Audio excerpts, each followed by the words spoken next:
ஒரு மகிழ்ச்சியான செய்தி. இதயம் நலனையின் விலை லிட்டருக்கு ரூபாய் 105 குறைஞ்சிருக்கு.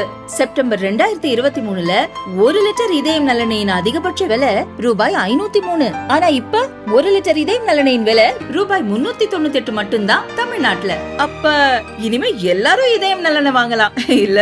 டெல்லியில் பாஜக மீண்டும் ஆட்சி அமைத்தால் அரசு பள்ளிகளில் இலவச கல்வியையே ஒழித்துவிடும். மத்தியில் ஆளும் பாஜக வெளியிட்ட தேர்தல் அறிக்கையானது தேசிய தலைநகர் மற்றும் நாட்டுக்கு ஆபத்தானது என்று ஆம் ஆத்மியின் ஒருங்கிணைப்பாளர் அரவிந்த் கெஜ்ரிவால் எச்சரித்துள்ளார். டெல்லியில் நடக்கவிருக்கும் சட்டமன்ற தேர்தலை முன்னிட்டு ஏழை மாணவர்களுக்கு கேஜி முதல் பிஜி வரை இலவச கல்வி வழங்கப்படும் என்று பாஜக வாக்குறுதி அளித்திருந்தது.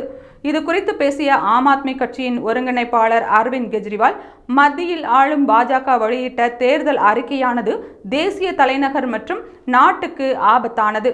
கல்வியை ஆம் ஆத்மி இலவசமாக வழங்கியுள்ள நிலையில் பாஜக ஆட்சிக்கு வந்தால் இலவச கல்வி, இலவச மின்சாரம் மற்றும் மொஹல்லா கிளினிக் உட்பட இலவச சுகாதார சேவைகளை நிறுத்த திட்டமிட்டுள்ளது.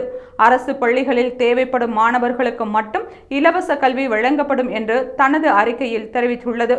பாஜக ஆட்சி மிகவும் ஆபத்தாக இருக்கும் என்பதால் டெல்லி மக்களை எச்சரிக்க விரும்புகிறேன் என்று கெஜ்ரிவால் தெரிவித்தார்.